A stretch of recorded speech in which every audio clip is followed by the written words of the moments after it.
Just to follow through very quickly on the bureaucratic reform and the hardware and software that you were talking about, and in terms of things that make sense, what about the ICT? Does the ICT make sense to you?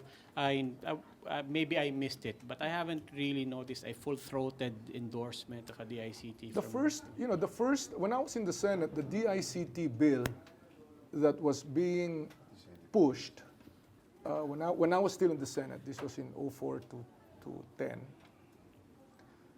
I did not think was appropriate because it took it tried to consolidate all of the powers that were now in other departments. So, for example, curriculum would be taken away from DepEd.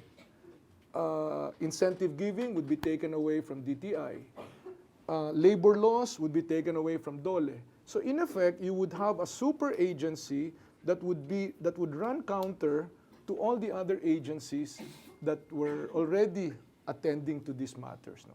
I don't know what version, or I don't know what the provisions are of the current version. I think what's important would be whether it's a department or an office. What's important is effective and efficient advocacy of what the needs of the sector are. I mean, remember, I was there at the genesis of I was the DTI secretary in 2000 when call centers, IT, and BPO really came into being in our country. No? So I saw that in effect one of the reasons that this became so successful is because I, by my nature, said government should not dictate this. We should let private sector take the lead as to where this wants to go, and government should be there to support it. In last mile connectivity, for example, in the fiber, in the changing of the PEZA laws, we changed the PEZA laws so that you can actually incentivize floors and buildings.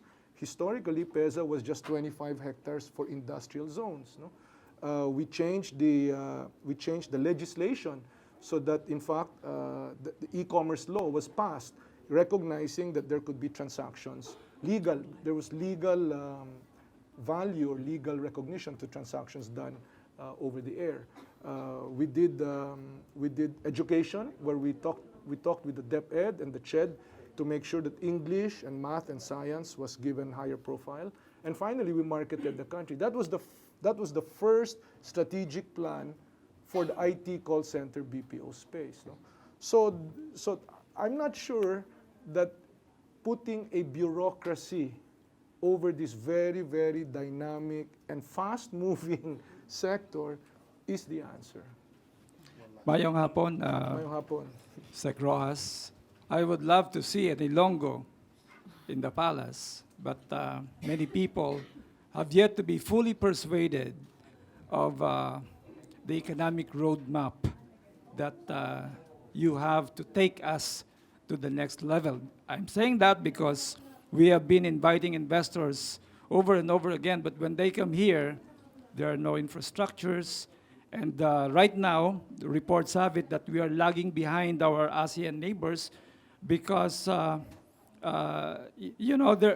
the ease to make business in the Philippines is quite long compared to our neighbors. So can you tell us this economic roadmap that you have so that the people are hoping that we would be the next economic tiger in Asia would be, apparent for us? Well, first of all, Alex,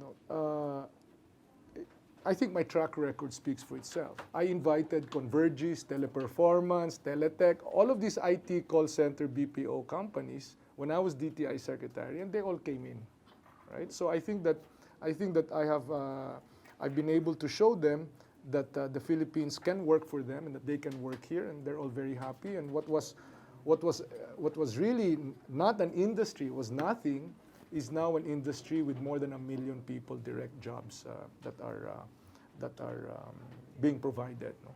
No? So that's one. Two, infrastructure bottlenecks. Yes, definitely, but these are solvable. We build more infrastructure, as I said. No? I mean, there's that NLEX SLEX connector. There's two of those. There's all of the infrastructure that's being built all across the country, airports and ports and so on and so forth. No? I would be, this has not been talked about, but one of the biggest hurdles for investors, particularly those in manufacturing, is the cost of power, relative high cost of power vis-a-vis our neighbors. No? So I would revisit the EPIRA law in order to increase the number of GenCos, or to increase the number of megawatts in the supply, so that there can be real competition in the WESM to bring down the cost of power. No? I would be in favor of vast 1,000-hectare ecozones where power is provided, sewage, all of the services would be provided. Because for the first time, we are actually competitive with the coastal part of China in manufacturing. There are people who have relocated here. Lu and Tai is one of them. I invited them to come here when I was DTI secretary. They are here. They have more than 25,000 people employed here in our country. No? When I was at DTI, Mitsumi in Cebu had about 4,000 or 5,000 people. They have 24,000 people now. So for certain products and certain activities, Philippines is very, very attractive. What we need to do is be able to market ourselves and to be able to inform so many others in similar lines of businesses that these people are actually here making money and very happy enough to be expanding in our country. So we're not actually, I mean, we are very competitive. One of the things that's coming up is, for example, the Emperor of Japan has decided to accept our invitation, our country's invitation to come here. That's a humongous signal to the Japanese business community, to the Keidanren, that Philippines is a good place to be in. Many of them, because of the tensions with China, are rethinking their expansion. They're going to rethink anywhere in ASEAN. Indonesia, Thailand, Malaysia might be too expensive, maybe Vietnam. Our only real competition, I would think, would be Vietnam or the Philippines. It's up to us. It's up to the next leadership to be able to show our country as hospitable. So those factories come here as opposed to go to Vietnam. No? So these are the major trends that are happening all across the globe that we can benefit from if we knew what we were doing, if our leadership actually was attuned to these patterns and trends. So Secretary, we can only accommodate one more question because you have other tormentors you have other programs. I'm sorry, you have other programs lined up. Mr. Secretary, Paring Mar, first of all, salamat sa iyong pagdalo dito sa ating roundtable. Maraming salamat. Bigyan po natin siya ng isang palakpakan. Thank you. At nakita naman po natin that in the past hour or so, you were able to articulate Isang oras lang ba yun? Mahigit na Parang po. 4 na oras mahigit na po. Kung pwede nga lang sana another 4 hours, no? Kasi alam naman natin, the purpose of this roundtable was precisely to allow our electorate, our citizenry, to know exactly what the platforms or programs those who are planning to lead this country have. Because at the end of the day, we cannot just allow motherhood statements anymore. And clearly, the past hour or so, you were able to articulate some of these. But I guess one way to actually crystallize or put flesh in these programs or platform or vision that you have for the country in the next 6 years would be your choice of your members of the cabinet.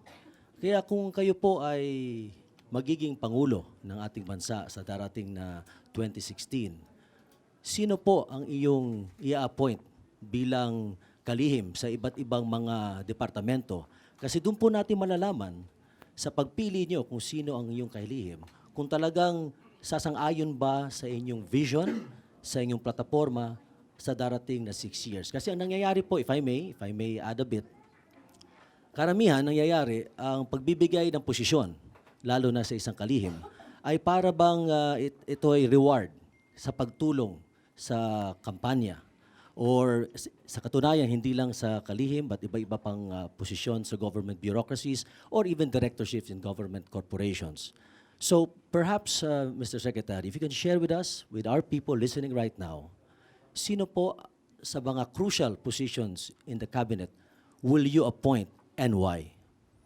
Well, I don't have to give it too much pause. No? Sa totoo lang, hindi ko pa naiisip yan dahil hindi ko naman gustong baka mabad luck na yung ating kampanya. Maaga pa nag-iisip ka na kung sinong i-appoint, yung counting your chickens before they hatch. Tama po yun. Pero hindi ba dapat medyo may tao ka nang nasa isip dahil alam mo, for example, sa finance, ito ang makapagpapatuloy ng daang matuwid sa DILG or sa DOJ na nangunguna sa pagpo-prosecute ng mga nagva-violate ng ating batas. Well, I think that tulad ng pagpili natin ng ating magiging running mate, ang pinakamahalagang katangian ay yung to the bones na naniniwala sa daang matuwid at pagpapatupad ng mga programang daang matuwid. Tulad nung nasabi ko kanina, hindi ito isang tsaleko na sinusuot hubad lamang. No? Hindi ito isang t-shirt na pag hindi na moda ang dilaw, ibang kulay naman ang susuotin, di ba? May mga naniniwala sa daang matuwid na ito ang tamang paraan para dalhin ang bansa natin sa kaunlaran, sa kaginhawahan, at magmula dyan sa hanay na yan ang pagpili natin. Hindi ko, yung mga naging DTI ako, etong masasabi ko, no? I've seen, ilan na ba? 3-4 na Pangulo up close. Pangulong Ramos, nung ako'y naging Deputy Majority Leader, Pangulong Erap, nung ako'y naging DTI, Pangulong GMA, DTI pa rin, hanggang bumitiw ako, Pangulong Pinoy ngayon. No? And all presidents, I sense, all presidents want to succeed. Nais naman ng lahat ng Pangulo na pag naluklok na sila ay maging matagumpay sila dahil nakasalalay sa kanilang tagumpay yung pagtingin ng mga kababayan natin sa kanila at sa kanilang term. No? Lamang siguro may kanya-kanyang hamon, may kanya-kanyang style, may kanya-kanyang diskarte kumbaga sa kapanahunan nila.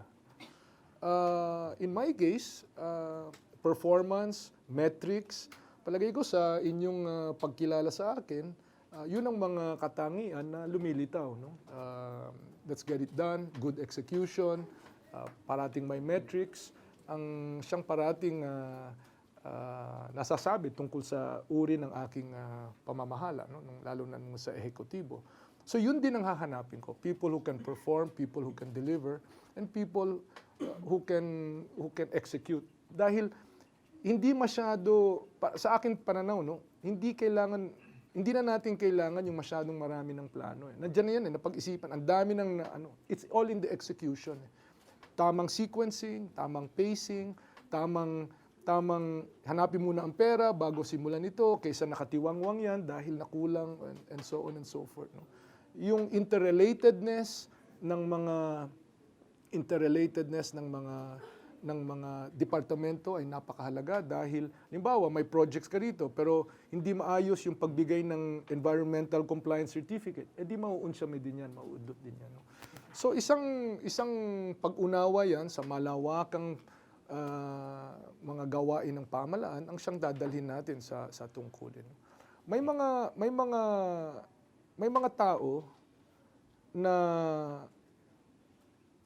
may mga executive na gusto nila, tinutulak nila yung kanilang mga subordinate. No? Ako, mas gusto ko na nirerendahan. Ibig sabihin, go-getter. Yun ang mga katangian na hinahanap natin para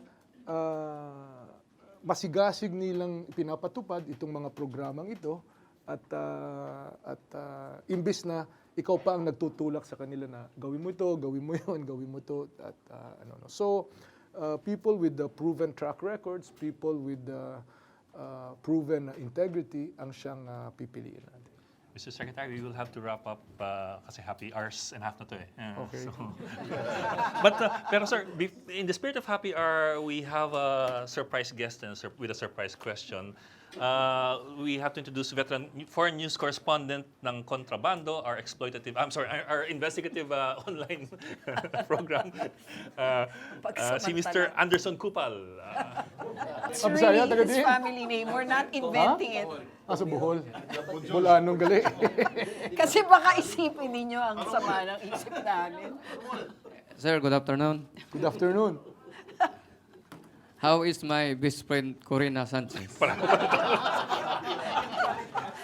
She's, Di man lang ni-rephrase. she's wonderful and waiting for you to host you for dinner. Thank you, sir. Thank you. Thank you. Akala ko naman meron kang bago sasabihin. Sir, thank you very much for attending, for coming today.